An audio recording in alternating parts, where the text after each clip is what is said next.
हाँ तो भाई, क्या हाल है आप सभी के। चलिए, तो जैसा कि आपको पता है, कल हमने अपने चैप्टर 9 को कंप्लीट कर लिया था। ठीक है, पूरे चैप्टर 9 को। तो सबसे पहले 5-10 मिनट हम उसको दोबारा से रिवाइज करते हैं। ठीक है भाई, देखिए आज जो हम पढ़ेंगे चैप्टर 10, जिसको हम प्रकाश संश्लेषण कह के चलते हैं, और फोटो सिंथेसिस। ठीक है, ये आज का हमारा चैप्टर रहेगा। तो कल जो हमने बात की थी चैप्टर नंबर 9 की, उसमें मैं आपको एक बार दोबारा से रिवाइज करा देता हूं, तो जरा ध्यान से आप समझना। देखो, सबसे पहले तो हमें यह पता होना चाहिए कि आखिर जो एंजाइम है वो क्या होते हैं। ठीक है, तो एंजाइम की बहुत सिंपल सी डेफिनेशन थी कि प्रोटीन प्रकृति के ऐसे कार्बनिक पदार्थ जो जीवित कोशिकाओं में एक बायो कैटलिस्ट की तरह काम करें, तो हम उन्हें क्या कहते हैं, एंजाइम बोलते हैं। ठीक है, तो एक डेफिनेशन थी। उसके बाद जो नेक्स्ट मुख्य क्वेश्चन था वो था एंजाइम की संरचना। तो एंजाइम की जो संरचना वाला क्वेश्चन है, वहां से बोर्ड एग्जाम में क्वेश्चन पूछे जा चुके हैं। ठीक है, तो यहां हम स्ट्रक्चर की अगर बात करें तो मैं आपको एक बात बताऊं, एक बहुत इंपॉर्टेंट जो बात है वो है हॉलो एंजाइम के बारे में। आपको सबसे पहले हॉलो एंजाइम याद रख के चलना है कि आखिर हॉलो एंजाइम क्या है। तो एक सिंपल सी बात मैं बता दूं, ऐसे एंजाइम जिनमें प्रोटीन के अलावा अप्रोटीन भाग भी हों, क्योंकि अधिकांशतः जो एंजाइम होते हैं वो किसके बने होते हैं, प्रोटीन के बने होते हैं। लेकिन कुछ एंजाइम्स ऐसे होते हैं जिनमें प्रोटीन के अलावा अप्रोटीन भाग भी हो, तो ऐसे एंजाइमों को हम हॉलो एंजाइम या पूर्ण एंजाइम कह के चलते हैं। ठीक है, तो हमें मुख्य रूप से हॉलो एंजाइम की संरचना समझनी थी। तो इस हॉलो एंजाइम के कितने भाग थे, दो, एक तो प्रोटीन वाला भाग और एक अप्रोटीन वाला भाग। ठीक है, तो प्रोटीन वाला जो भाग था उसको हम कहते थे एपो एंजाइम, और जो अप्रोटीन वाला भाग है उसको कहते थे हम सहकारक। यहां तक आपको बिल्कुल याद था, है ना। वो आपसे यहीं से क्वेश्चन पूछ सकता है कि भाई एपो एंजाइम क्या है, तो आपका आंसर क्या होना चाहिए कि एंजाइम के प्रोटीन वाले भाग को हम एपो एंजाइम कहते हैं। बस इतना सा लिखना है आपको, एक नंबर का यदि वो पूछे तो। और अप्रोटीन भाग को हम क्या कह के चलते हैं, सहकारक, जिसको हम कोफैक्टर कहते हैं। तो एपो एंजाइम तो एक सिंपल सा हमें इतना ही लिखना था कि भाई एंजाइम के प्रोटीन वाले भाग को हम एपो एंजाइम कह के चलते हैं, और जिस पर क्या होते हैं, एक्टिव साइट होती है, सक्रिय स्थल होते हैं। और सक्रिय स्थल से क्या जुड़ते हैं भाई, कोई भी जो क्रियाधार होता है वो हमेशा एक्टिव साइट से ही बंध बनाता है। नेक्स्ट जो था कोफैक्टर, जिसको हम सहकारक कहते थे, ये बहुत इंपॉर्टेंट था क्योंकि इसके हमने 3 भाग किए। एक तो था प्रोस्थेटिक ग्रुप, ठीक है, एक था कोएंजाइम, और एक था एक्टिवेटर, जिसको हम सक्रियक कहते हैं। तो मैं आपको एक बात बता दूं कि हॉलो एंजाइम में जो कोफैक्टर के सहकारक के 3 पार्ट हैं, उनमें से कोई एक पार्ट एक साथ प्रेजेंट होता है। जैसे हमने जो डायग्राम बनाया था, उस डायग्राम में प्रोस्थेटिक ग्रुप ही प्रेजेंट था। ठीक है, अब हो सकता है किसी एंजाइम में कोएंजाइम हो, किसी में एक्टिवेटर हो, तो ये सिंपल सी बात है। तो हमने कोफैक्टर के 3 भाग किए।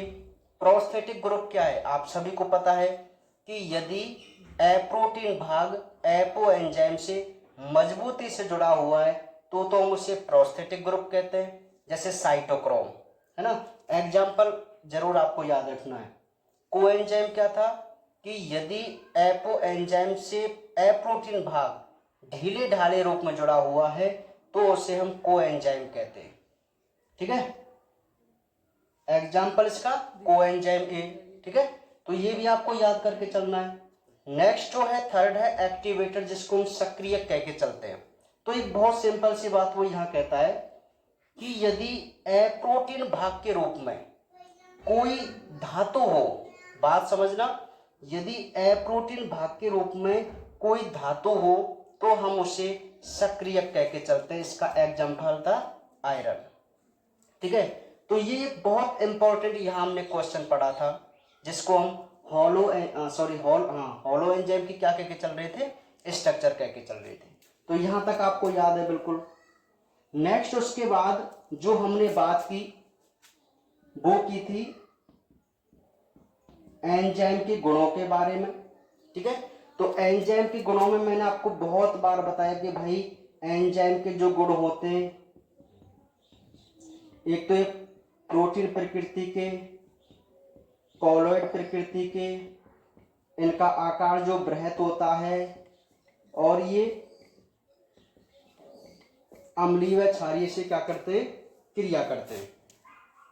तो आप मोस्टली यही गुण आप याद कर रख के चलना कि भाई जो एंजाइम होते हैं वो प्रोटीन प्रकृति के होते हैं। एंजाइम जो तो है कॉलॉइड प्रकृति के होते हैं, जिस कारण का पृष्ठीय क्षेत्रफल कैसा होता है, बहुत बड़ा होता है और बहुत सारे अभिकारक या क्रियाधार इससे बंध बना सकते हैं। नेक्स्ट बृहत आकार भी वही बात है कि इसका आकार बड़ा होता है, जिस कारण बहुत सारे क्रियाधार इससे जुड़ सकते हैं। और एक बहुत सिंपल और इंपॉर्टेंट बात जो हमने लास्ट पढ़ा था कि अम्लीय और क्षारीय क्रियाधारों से अभिक्रिया, ये मोस्ट इंपॉर्टेंट इसकी कैरेक्टरिस्टिक प्रॉपर्टीज होती है एंजाइम्स की। कैसे कि ये जो एंजाइम्स होते हैं वो प्रोटीन के बने होते हैं। किसके बने होते हैं, प्रोटीन के। और प्रोटीन होते हैं उभयधर्मी ऑक्साइड। अब उभयधर्मी आप जानते हैं कि ऐसे ऑक्साइड जो अम्लीय और क्षारीय दोनों ही प्रवृत्ति से क्रिया करें, दोनों ही प्रवृत्ति क्यों, तो एंजाइम प्रोटीन के बने होते हैं और प्रोटीन होता है उभयधर्मी ऑक्साइड। इसी वजह से कोई भी एंजाइम अम्लीय क्रियाधार हो चाहे क्षारीय क्रियाधार हो, दोनों से ही क्या कर सकता है, क्रिया कर सकता है। ठीक है, तो यहां तक हमने एंजाइम के गुण देखे। उसके बाद जो मोस्ट वन बात थी एंजाइम क्रिया को प्रभावित करने वाले कारक। ठीक है, तो यहां से भी वो आपसे कोई क्वेश्चन कर सकता है कि भाई एंजाइम की जो क्रिया होती है उसको कौन कौन से कारक प्रभावित करते हैं। तो यहां हमने मोस्ट वन जो देख के चले थे वो जैसे टेम्परेचर, पीएच, ठीक है, और एक बहुत इंपॉर्टेंट, ये तो ज्यादा इंपॉर्टेंट नहीं है, तीसरा जो चौथा है वो इंपॉर्टेंट है, जिसको हम एंजाइम निरोधक कह के चलते हैं। ठीक है, तो ये चार हमने फैक्टर अफेक्टिंग देखे। टेम्परेचर की मैं बात बताऊं तो आपको याद रखना है कि 20 से 35 डिग्री सेल्सियस पर कोई भी एंजाइम अपनी उपयुक्त क्रिया करता है। यदि 20 डिग्री से कम हो टेम्परेचर या 35 से ज्यादा हो तो उसकी क्रिया प्रभावित होगी। पीएच की बात करें तो 5 से 7.5 इसका पीएच अनुकूलतम होता है। इससे कम या ज्यादा पर इसकी क्रिया अफेक्ट होगी। क्रियाधार की सांद्रता, ये मैंने आपको उस दिन बताया था कि भाई मान लीजिए क्रियाधार कम है ना, तो क्रियाधार कम है तो वो सक्रिय स्थल से कम रूप से जुड़ पाएंगे, और जब ये कम रूप से जुड़ पाएंगे तो क्या होगा कि जो प्रोडक्ट है वो ज्यादा मात्रा में और जल्दी नहीं बन पाएंगे। तो यदि क्रियाधार की सांद्रता कम है तो कम वेग से क्रिया होगी, और यदि इनकी सांद्रता ज्यादा है तो अधिक वेग से क्रिया होगी। ठीक है, लास्ट जो है वो है एंजाइम निरोधक। क्या है, एंजाइम निरोधक, इसको बिस कहते हैं। तो एक बहुत सिंपल सा आप समझना, वे कारक जो एंजाइम की क्रिया को प्रभावित करें उन्हें हम एंजाइम निरोधक कहते हैं। ये दो प्रकार के होते थे, ये बहुत इंपॉर्टेंट था। एक तो है प्रतिस्पर्धी और एक था अप्रतिस्पर्धी। प्रतिस्पर्धी और अप्रतिस्पर्धी। तो प्रतिस्पर्धी मैंने आपको क्या बताया था भाई कि ये निरोधक पदार्थ क्रियाधार की संरचना से मिलते जुलते हैं, इसीलिए वो एंजाइम के सक्रिय स्थल से जुड़ने के लिए इन क्रियाधारों से कंपटीशन करते हैं। जैसे मैलानिक अम्ल सक्सिनिक अम्ल का प्रतिस्पर्धी है ना। तो वहां कंपटीशन हो रहा था, क्यों? क्योंकि जो निरोधक पदार्थ हैं उनकी संरचना बिल्कुल कैसी है? क्रियाधार जैसी, जिनको जुड़ना था एंजाइम से। समझ में आ रही बात? हाँ। इसी प्रकार अप्रतिस्पर्धी नॉन कंप्यूटर, इसमें क्या है कि इसमें जो निरोधक पदार्थ होते हैं वो क्रियाधार जैसे नहीं होते, लेकिन वो डायरेक्ट एंजाइम के सक्रिय स्थल से जुड़ जाते हैं। क्रियाधार के जुड़ने से पहले जुड़ जाते हैं और उस एंजाइम अणु को विकृत कर देते हैं, जिससे उनकी क्रिया क्या होती है? प्रभावित होती है। समझ में आ गई बात? तो यहां तक हमने कल बात की थी, आपको पता है, तो यहां तक कोई दिक्कत नहीं है। उसके बाद जो कल हमने जो बात की वो बहुत इंपॉर्टेंट बात की, जो थी एंजाइम की क्रियाविधि। क्या थी भाई? एंजाइम की क्रियाविधि। तो जो एंजाइम की क्रियाविधि है उसके दो चरण है, या मैं कहूं 2 चरणों में पूरी एंजाइम की क्रियाविधि कंप्लीट होती है। पहली है ESC निर्माण और सेकंड है सक्रियण ऊर्जा में कमी। ठीक है। तो ESC जो निर्माण है, ESC, अच्छा ESC आप कैसे बोलेंगे कि सर यदि कोई एंजाइम क्रियाधार से जुड़कर, कोई एंजाइम क्रियाधार से जुड़कर एक अस्थायी, एक टेम्परेरी यौगिक बनाए, तो हम उसे क्या कहते हैं? ESC कहते हैं। E का मतलब एंजाइम, S का मतलब सबस्ट्रेट, C का मतलब कॉम्प्लेक्स, यानी कि एंजाइम क्रियाधार जटिल। तो एंजाइम और क्रियाधार जब आपस में जुड़ते हैं तो ESC बनता है। ठीक है। नेक्स्ट है, अच्छा ESC का निर्माण हमें पता चल गया कि आखिर ESC क्या है। तो आप सिंपल सी डेफिनेशन लिखेंगे कि एंजाइम क्रियाधार से जुड़कर एक अस्थायी यौगिक बनाता है जिसे हम ESC कहते हैं। ठीक है। फिर आप बताएंगे कि इस ESC का जो निर्माण है वो 2 प्रकार से होता है। तो वहां हमने जो 2 प्रकार देखे, तो उनमें सबसे पहला था ताला-चाबी सिद्धांत और दूसरा था प्रेरित आसंजन सिद्धांत। तो ये 2 सिद्धांतों से हम ESC के निर्माण को समझते हैं। तो जो ताला-चाबी सिद्धांत था ये किसने दिया था? एमिल फिशर ने दिया था। उन्होंने क्या कहा? उन्होंने ये कहा कि जिस प्रकार एक ताला उसी की चाबी से खुलता है, उसी प्रकार विशेष आकार का क्रियाधार ही एंजाइम के सक्रिय स्थल से जुड़ सकता है। ठीक है, समझ में आ गई बात? तो वो था ताला चाबी सिद्धांत। दूसरा था प्रेरित आसंजन सिद्धांत। यहां इंड्यूस जो है मतलब प्रेरित होकर ESC बन रहा है।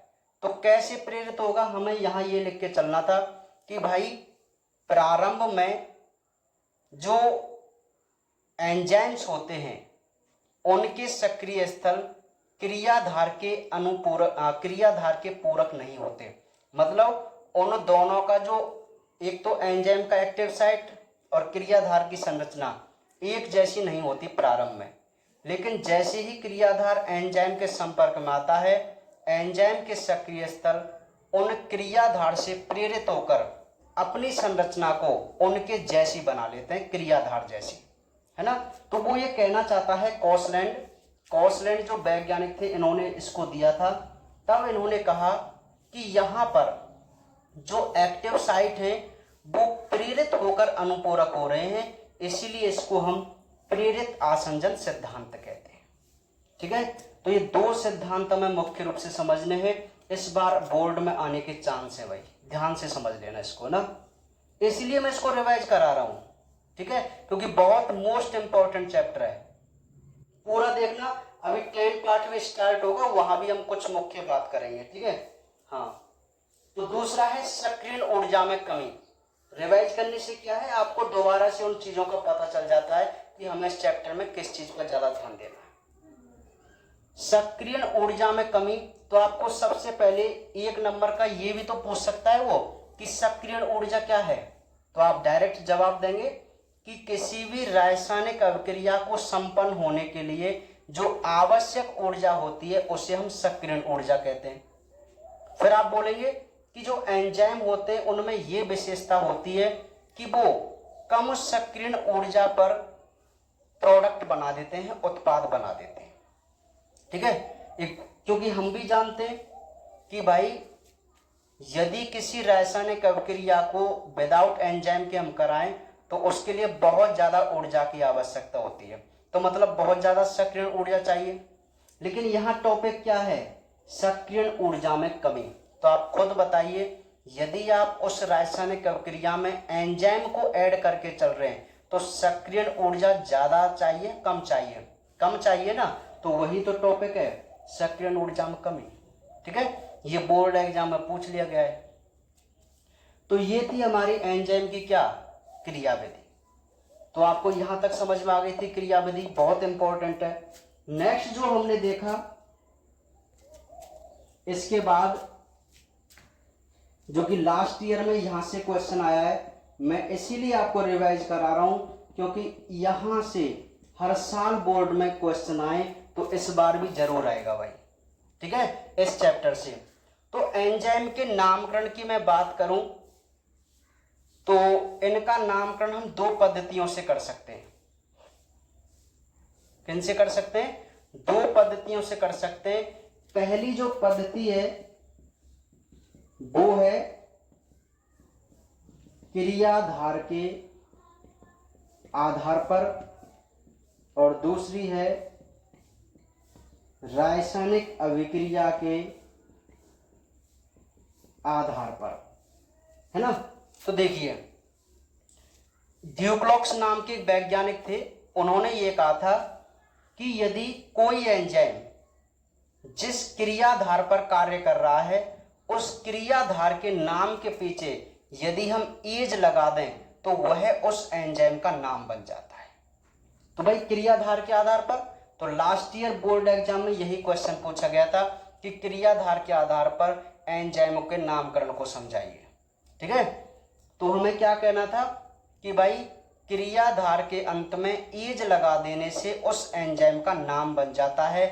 जैसे सुक्रोज एक क्रियाधार है, तो उस पर जो एंजाइम काम करेगा ना, तो क्रियाधार के नाम के पीछे एज लगा दो, मतलब सुक्रेज, तो सुक्रेज उस पर काम करेगा, है ना। माल्टोज एक क्रियाधार है, तो एज लगा दो माल्टेज, समझ में आ गई बात। तो इस प्रकार क्रियाधार के आधार पर हम एंजाइमों का क्या कर सकते हैं, नामकरण कर सकते हैं। उसी प्रकार है रासायनिक अभिक्रिया के आधार पर, तो वो कहते हैं कि यदि कोई एंजाइम जिस प्रकार की अभिक्रिया को उत्प्रेरित करता है उसी प्रकार उसका नाम बन जाता है। जैसे जल को तोड़ने या जोड़ने वाला जैसे हाइड्रोलेज, ऑक्सीजन का अपचन उपचन करने वाला ऑक्सीडेज, समझ में आ गई बात। तो जिन रासायनिक अभिक्रियाओं पर कोई एंजाइम काम करता है तो उस आधार पर भी उनका क्या बन जा सकते हैं, हम नाम बना सकते हैं। तो क्रियाधार के आधार पर, रासायनिक के आधार पर हम एंजाइमों का क्या कर सकते हैं, नामकरण कर सकते हैं, ठीक है। तो ये आपको क्लियर समझ में आ गया। और इस चैप्टर का जो लास्ट टॉपिक था वो था एंजाइम का वर्गीकरण। तो एंजाइम के वर्गीकरण की मैं बात करूं तो इसको 6 वर्गों में बांटा। कितने वर्गों में, 6 वर्गों में। सबसे पहला था ऑक्सीडो रिडक्टेज, ट्रांसफेरेजेज, लाइगेजेज लाइजेज, हाइड्रोलेज और आइसोमरेजेज। देखो एंजाइमों को टोटल 6 वर्गों में डिवाइड किया। तो एक सिंपल सी बात, वे एंजाइम जो ऑक्सीकरण अपचयन की क्रिया को करते हैं वो ऑक्सीडो रिडक्टेज कहलाते हैं, समूह में आते हैं। वो एंजाइम जो मूलक या समूह को एक क्रियाधार से दूसरे क्रियाधार में ट्रांसफर करें उन्हें हम ट्रांसफेरेजेज कहते हैं। जैसे हमने ट्रांसएमिनेज, ट्रांसफॉस्फेटेज को देखा है ना। लाइगेज जो सहसंयोजक बंध को जोड़ने का कार्य करें, दो यौगिकों को सहसंयोजक बंध से जोड़ें, उन्हें हम लाइगेजेज कहते हैं। जैसे सिट्रेट सिंथेटेज एंजाइम था, है ना। लाइजेज मतलब तोड़ने वाला, है ना, जो जल समूह को बिना तोड़े, मतलब जो सहसंयोजक बंध को तोड़े वो लाइजेज एंजाइम, जिसमें हमने एल्डोलेज पढ़ा था। और जो जोड़े वो लाइगेज एंजाइम। हाइड्रोलेज जो जल को जोड़े या जल को निकाले, जैसे हमने न्यूक्लियस पढ़ा था। आइसोमरेज जो एक क्रियाधार को उसके समावयवी अणु में बदल दे, उसे हम आइसोमरेजेज कहते हैं। जैसे फॉस्फोहेक्सो आइसोमरेज एंजाइम। ठीक है, तो ये थे हमारे एंजाइम का वर्गीकरण, जिसमें हमने अपने एंजाइमों को टोटल 6 वर्गों में डिवाइड किया। तो भाई लालाओ, ये था हमारा चैप्टर नंबर 9, जो कि बहुत ही इंपॉर्टेंट चैप्टर है ना। तो ये मैंने आपको इसीलिए आपको दोबारा से रिवाइज भी करा दिया है। ठीक है भाई, हाँ ठीक है। चलिए, तो ये हमारा चैप्टर 9 पूरा कंप्लीट है भाई, है ना। अब हम अपने थर्ड यूनिट की बात करते हैं, तीसरी यूनिट की। और इस तीसरी यूनिट में जो चैप्टर नंबर 10 और चैप्टर नंबर 11 हैं, 2 पार्ट हैं जो कि बहुत ज्यादा इंपॉर्टेंट है और लॉन्ग टाइप के क्वेश्चन आने के यहां से चांस है। मैं आपको बता दूं कि जूलॉजी में से 2 क्वेश्चन आएंगे लॉन्ग टाइप, और बॉटनी से 1 क्वेश्चन आएगा बड़ा लॉन्ग टाइप। ठीक है, तो बॉटनी से जो क्वेश्चन आता है ना, बड़े वाला क्वेश्चन, तो वो इस तीसरी यूनिट से आता है। कौन सी यूनिट से आता है? तीसरी यूनिट से आता है। तो ये जो चैप्टर नंबर 10 और चैप्टर नंबर 11 हैं, इनमें हम अपने प्लांटों की विशेष क्रियाओं को समझने की कोशिश करेंगे।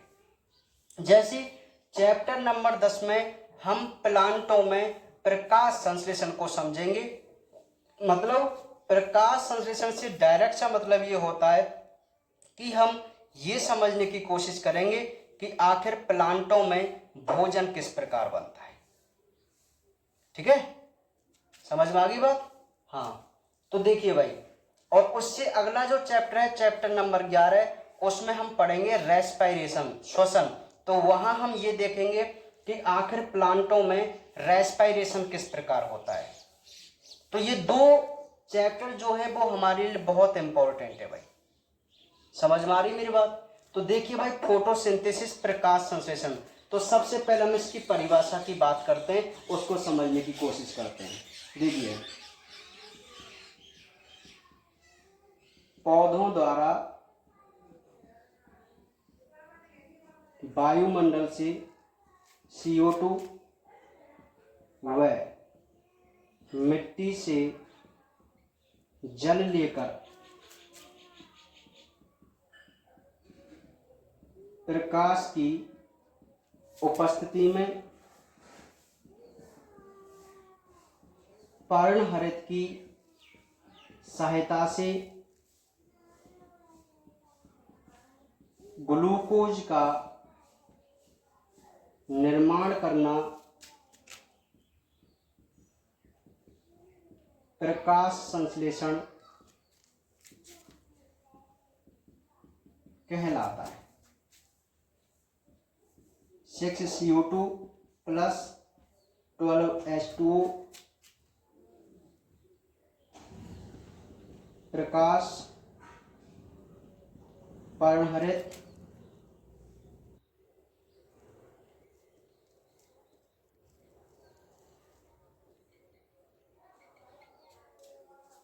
ठीक है भाई।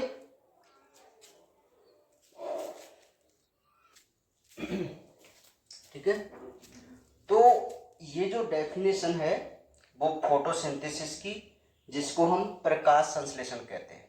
ठीक है भाई, तो इसको हम थोड़ा समझने की कोशिश करते हैं।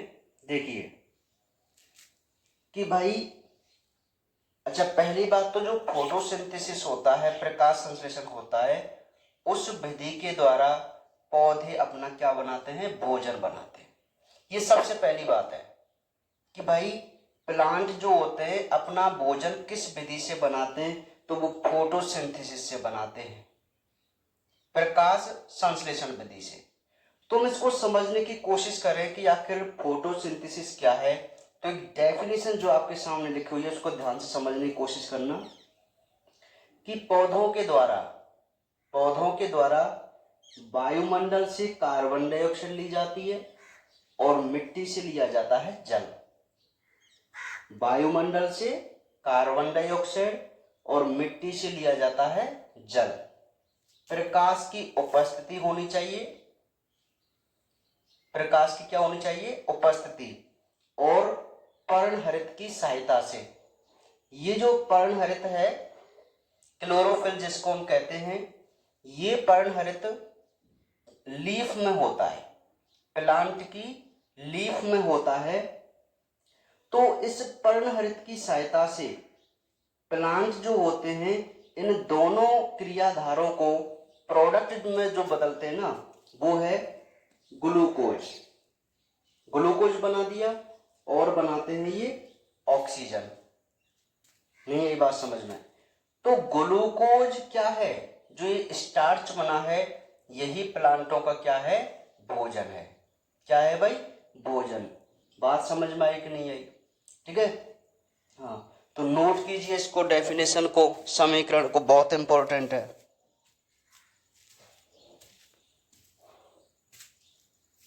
ठीक है, तो ये समीकरण आपको समझ में आ गया, डेफिनेशन आपको समझ में आ गई। देखो बहुत सिंपल है कि वायुमंडल से कार्बन डाइऑक्साइड और मिट्टी से जल लेकर प्रकाश की उपस्थिति में पर्णहरित की सहायता से ग्लूकोज का निर्माण होना ही क्या कहलाता है, प्रकाश संश्लेषण कहलाता है। ठीक है, तो समीकरण हम आराम से लिख देंगे। यहां जो ये ऑक्सीजन बनी है, ये वही ऑक्सीजन है जिसको प्लांट हमारे लिए प्रोवाइड करते हैं। ठीक है, और हम बदले में, अच्छा हम इस ऑक्सीजन को लेके क्या करते हैं कि जो हमारा ब्लड है वो शुद्ध हो जाता है, और वो शुद्ध रक्त जिसमें ऑक्सीजन होती है, जब वो माइटोकॉन्ड्रिया में जाता है तो ग्लूकोज का विखंडन कर CO2 बनवाता है। CO2 कहाँ बनी, हमारी बॉडी के अंदर। हमने क्या किया, उसको रिलीज किया वायुमंडल में, और वायुमंडल में जो CO2 उसको कौन ग्रहण करेंगे, प्लांट ग्रहण करेंगे। कौन ग्रहण करेंगे, प्लांट ग्रहण करेंगे। तो बस यही सिस्टम प्लांट और एनिमल के बीच चलता रहता है। वो हमारे लिए ऑक्सीजन देते हैं और हम उनके लिए कार्बन डाइऑक्साइड देते हैं। ठीक है, तो आपको समझ में आ गई भाई फोटोसिंथेसिस की डेफिनेशन। चलिए नेक्स्ट जो हम बात करते हैं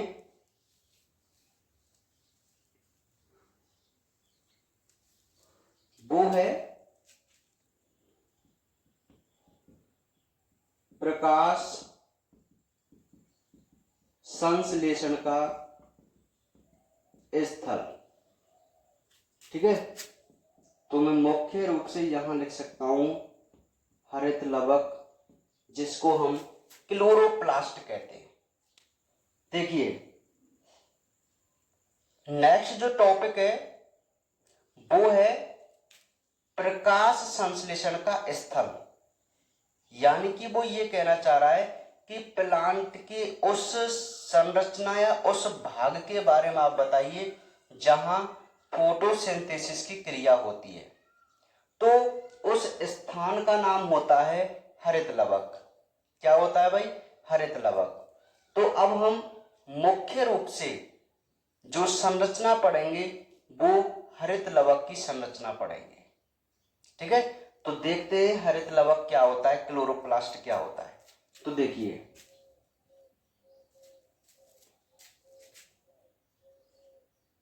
ये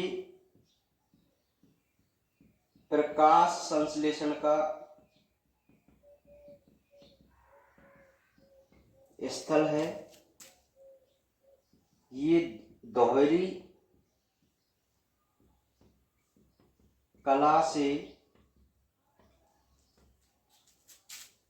निर्मित होता है, जिनके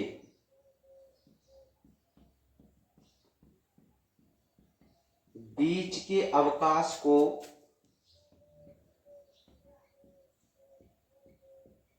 परिकला अवकाश कहते हैं। नेक्स्ट पॉइंट, इसके दो भाग स्ट्रोमा व ग्रीना होते हैं। नेक्स्ट पॉइंट, स्ट्रोमा तरल भाग है जिसमें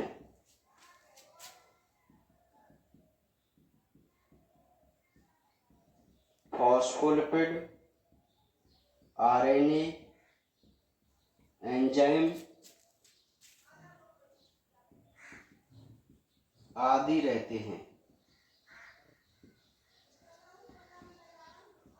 इस भाग में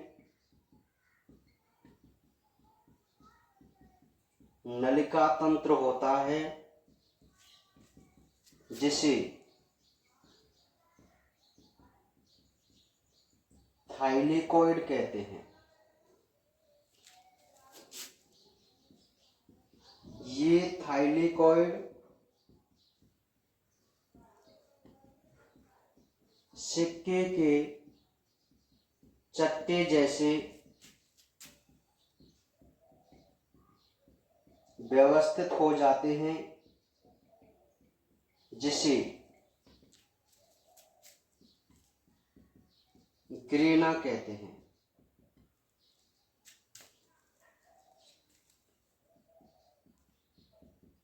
ग्रेना में प्रकाश संश्लेषण होता है। ठीक है, तो अभी जो हम प्रकाश संश्लेषण के स्थल के बारे में बात कर रहे हैं, तो मैं आपको बता दूं कि लीफ में एक संरचना होती है जिसको हम हरित लवक कहते हैं। ठीक है, तो ये जो हरित लवक है वो एक ऐसी संरचना है जहां पर फोटोसिंथेसिस की क्रिया होती है। तो हालांकि बोर्ड एग्जाम में आने के तो बहुत कम चांस होते हैं इस क्वेश्चन के कि वो आपसे पूछ ले कि हरित लवक की संरचना, मेरे हिसाब से तो नहीं आएगी, कभी भी नहीं आपसे पूछी जाएगी। लेकिन फिर भी हमें इस इम्पोर्टेंट संरचना को समझना है। हालांकि हम 11वीं क्लास में भी इसकी संरचना के बारे में बात कर चुके हैं और फिर यहाँ पर थोड़ा सा देखने की कोशिश कर रहे हैं। तो देखिए भाई, जो हरित लवक होता है वो दोहरी कला से निर्मित लाइपोप्रोटीन की डबल मेम्ब्रेन होती हैं, उससे निर्मित होता है, जिनके बीच के अवकाश को, मतलब ये जो दोनों लेयर है इस प्रकार, तो इनके बीच का जो ये अवकाश है उस अवकाश को हम परिकला अवकाश कहते हैं। ठीक है, पेरी मेम्ब्रेन स्पेस बोलते हैं। अच्छा, मुख्य बात जो है जहां हमको समझनी है वो ये है कि हरित लवक के दो भाग होते हैं, एक तो होता है स्ट्रोमा और एक होता है ग्रेना। अब यहां से हमें इंपॉर्टेंट रूप से समझ के चलना है। जो क्लोरोप्लास्ट है, हरित लवक है, उसके कितने भाग हैं? दो, एक होता है स्ट्रोमा और दूसरा होता है ग्रेना।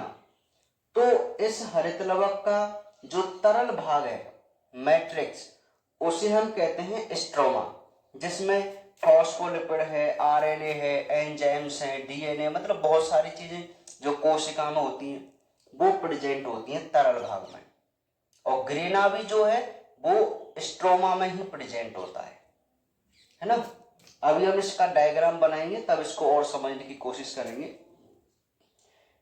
नेक्स्ट बात ये कहता है कि इस भाग में, मतलब स्ट्रोमा वाले भाग में, स्ट्रोमा वाले भाग में एकल झिल्ली से बना हुआ एक नलिका तंत्र होता है, मतलब कुछ नली जैसी संरचनाएं होती हैं जिसे हम थाइलेकॉइड कहते हैं।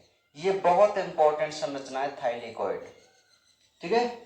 तो ये जो थाइलेकॉइड है सिक्के के चट्टे जैसी व्यवस्थित हो जाती हैं, जिन्हें हम क्या कहने लगते हैं, फिर ग्रेना कहने लगते हैं। और यही ग्रेना है जहां प्रकाश संश्लेषण की क्या होती है, क्रिया होती है, ठीक है। तो ये थी हमारे हरित लवक की संरचना। अभी हम इसका एक डायग्राम बना के देखेंगे। मुख्य रूप से इसको नोट करना कर लीजिए, है ना। वैसे आपके नोट्सों में लिखा ही हुआ है, कोई दिक्कत वाली बात नहीं।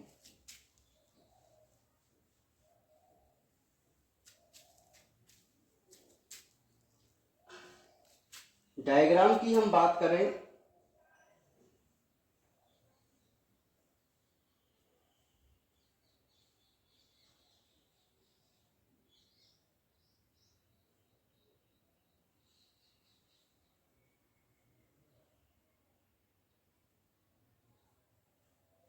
ठीक है। ये तो हो गई इसकी डबल मेम्ब्रेन।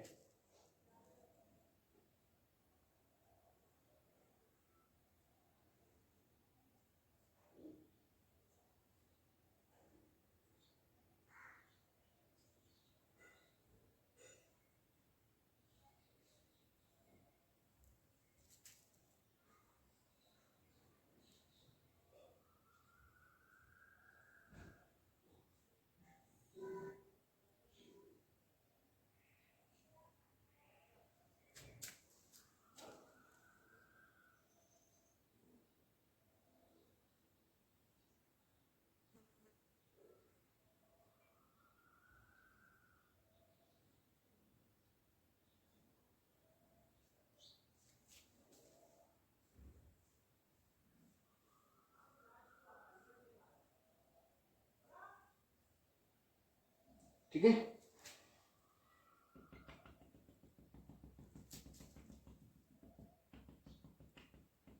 ठीक है भाई, ये जो आपको संरचना दिखाई दे रही है वो एक हरित लवक की संरचना है। किसकी संरचना है, हरित लवक की। तो मैं यहां बता दूं कि ये जो है ये तो है हमारी बाह्य झिल्ली, और ये है आंतरिक झिल्ली। इस अवकाश को बोलते हैं परिकला अवकाश, और ये हमारा जो भाग है वो है स्ट्रोमा। और ये जो इसके टोटल भाग को देखो, ये आप देखिए, ये नली रूपी संरचना दिखाई दे रही है, हम इसको पटलिका बोलते हैं। वैसे ये जो सिंगल नली है ना, इसको तो हम लैमेली बोलते हैं, पटलिका बोलते हैं। और इसके ऊपर ये जो अकेली संरचना है, एक देखो, एक बॉक्स की मैं बात करूं, ये तो है थाइलेकॉइड, और ये जो थाइलेकॉइड है जब ये ग्रुप बना लेता है तो हम इसको बोलते हैं ग्रेना, ठीक है। आप इसकी कितनी कैसे भी संरचना बना सकते हैं, मतलब अंदर या तो एक रहने दीजिए या 3-4 बना दीजिए, कोई इफेक्ट नहीं पड़ता। जैसे हमारी बुक में जो डायग्राम है उसमें 3-4 ऐसी थाइलेकॉइड या ग्रेना बने हुए हैं, तो आप कितने भी बना सकते हैं, केवल आपको नामांकित करके समझाना है, कोई दिक्कत वाली बात नहीं है, ठीक है। तो ये पटलिका है, और इस पटलिका के ऊपर जो संरचना है उनको हम थाइलेकॉइड कहते हैं। और ये जो थाइलेकॉइड है वो सिक्के के चट्टे जैसी व्यवस्थित है, तो इस संरचना को हम ग्रेना नाम देते हैं। क्या नाम देते हैं, ग्रेना। तो ये हमारी जैसे फॉस्फोलिपिड की बूंद है। बाकी इसमें बहुत सारी चीज होती हैं स्ट्रोमा वाले भाग में, ठीक है। ये पूरा ही भाग स्ट्रोमा है, और इस स्ट्रोमा के अंदर ही क्या होता है, गिरेना होता है। समझ में आ गई बात? तो यह जो एक संरचना है वो एक हरित लवक की संरचना है।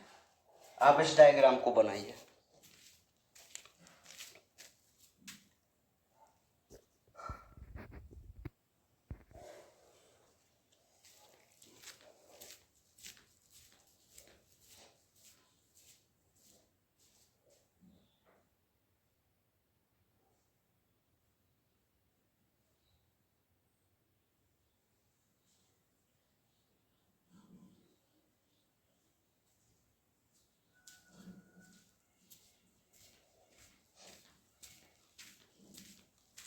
ठीक है, समझ में आ गई बात? बना लिया? चलिए, तो ये था हमारा हरित लवक। अब जैसे मैं आपको एक बात बताऊं कि यहां हम नोट में कुछ पॉइंट लिखेंगे, और नोट में पॉइंट में सबसे पहले बता दूं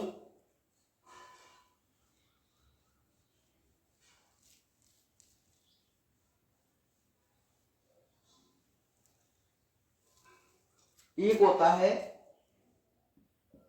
PAR, ठीक है, प्रकाश संश्लेषी सक्रिय विकिरण।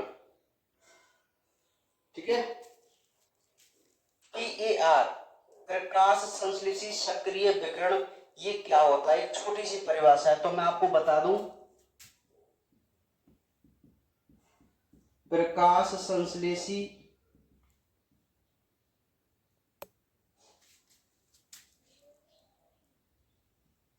स्थल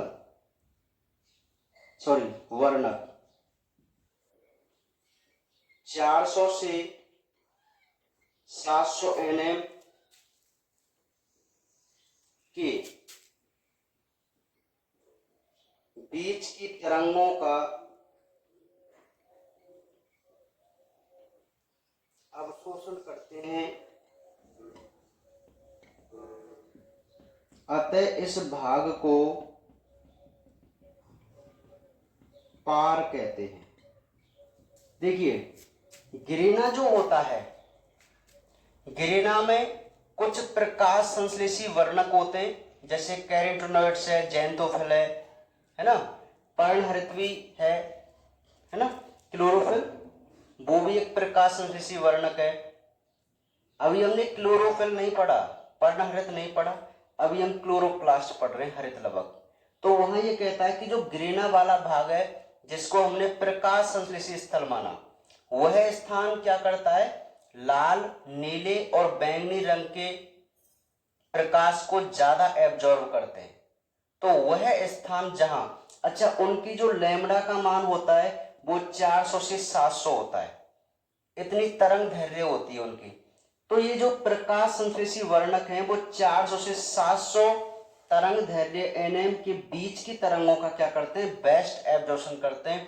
तो वह स्थान जहां इतनी तरंगों को बेस्ट एब्जॉर्ब किया जाए, हम उस स्थान को पार कहते हैं, प्रकाश संश्लेषी सक्रिय विकिरण। ठीक है, हाँ, एक तो ये डेफिनेशन आपको समझनी है। नेक्स्ट जो दूसरी जो बात है वो ये कहता है कि थाइलेकॉइड की आंतरिक सतह पर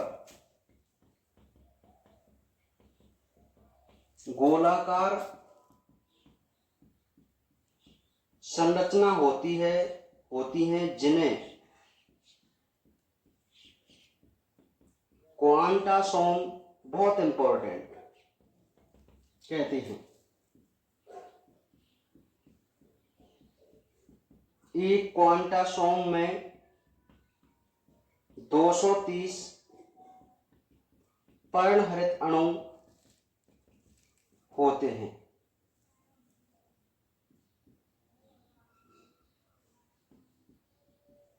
क्वांटासोम प्रकाश संश्लेषण की इकाई है। ठीक है, देखिए ये जो नेक्स्ट पॉइंट है ये एक एक नंबर के क्वेश्चन के पॉइंट हैं, इसलिए मैंने इनको संरचना से अलग बताया है। ठीक है, हरित लवक की संरचना से। अच्छा, हमने जो ये होता है थाइलेकोइड, है भाई थाइलेकोइड। तो इस थाइलेकोइड के पास क्या है, एक सूक्ष्म गोलाकार संरचना होती है इसकी आंतरिक लेयर पर।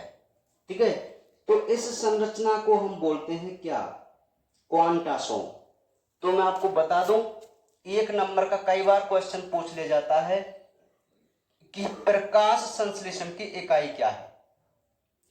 तो जो क्वांटासोम है, अच्छा हमने ओवरऑल एक बात देखी कि जो ग्रेना होता है वह प्रकाश संश्लेषण का स्थल है, देखा था ना भाई। ग्रेना क्या है कि जब बहुत सारी थाइलेकोइड आपस में जुड़ जाएं तो उसे हम ग्रेना कहते हैं, है ना। तो वो तो एक बड़ी बात हो गई, ओवरऑल बात हो गई कि भाई ग्रेना प्रकाश संश्लेषण की क्रिया करते हैं। लेकिन उस ग्रेना में जो थाइलेकोइड हैं, उस थाइलेकोइड के पास भी सूक्ष्म संरचना होती है जिसको हम क्वांटासोम कहते हैं। तो मैं आपको बता दूं कि मुख्य रूप से जो प्रकाश संश्लेषण की क्रिया की जाती है वो क्वांटासोम के द्वारा की जाती है। क्यों की जाती है, क्योंकि क्वांटासोम के अंदर ही पर्णहरित अणु होते हैं। क्या होते हैं, पर्णहरित अणु होते हैं। और मैं आपको बता चुका हूं कि भाई फोटोसिंथेसिस की जो क्रिया होती है वो क्लोरोफिल से होती है, पर्णहरित से होती है। तो पर्णहरित कहां प्रेजेंट है, इस क्वांटासोम के पास। और क्वांटासोम कहां है, थाइलेकोइड के पास। और थाइलेकोइड मिलकर क्या बनाती है, ग्रेना। तो ये कंसेप्ट, ये सिस्टम आपको जरूर समझ में आना चाहिए। ठीक है, तो यहां से एक क्वेश्चन आप याद रखना, जैसे वो आपसे पूछ ले कि क्वांटासोम क्या है, तो आपका सीधा सा आंसर होगा कि थाइलेकोइड की आंतरिक सतह पर जो सूक्ष्म गोलाकार संरचनाएं होती हैं उन्हें हम क्वांटासोम कहते हैं। और यही फोटोसिंथेसिस की यूनिट है। क्यों, क्योंकि इसमें 230 पर्णहरित अणु पाए जाते हैं, 48 कैरोटीनॉइड्स होते हैं, 46 क्विनोन होते हैं, मतलब और भी वर्णक। लेकिन मैंने मुख्य पॉइंट लिखा है जिसको हम पर्णहरित अणु कह के चलते हैं। तो 230 पर्णहरित अणु एक क्वांटासोम में पाए जाते हैं।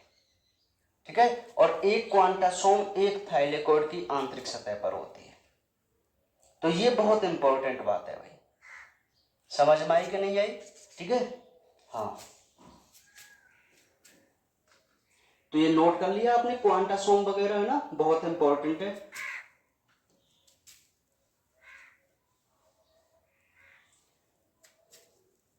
तो ये जो है वो कंप्लीट है हरित लवक की संरचना। ठीक है, तो आज हम केवल इतना ही पढ़ेंगे। आज हमने अपने चैप्टर का स्टार्टिंग किया है और अभी इससे जो कल लेक्चर है उसमें बहुत ज़्यादा इम्पोर्टेंट हम बात करेंगे। ठीक है, क्योंकि ये हमारा बहुत ही इम्पोर्टेंट चैप्टर है, चैप्टर नंबर 10 और चैप्टर नंबर 11। तो आज आप एक तो फोटोसिंथेसिस की परिभाषा देखना, उसके समीकरण को समझना। ठीक है, और उसके बाद आप हरित लवक की संरचना देखना या उसका नामांकित चित्र बना के देखना। ठीक है, हाँ तो ध्यान से पढ़ना इसको ना, तो बाकी बातें करेंगे अब कल।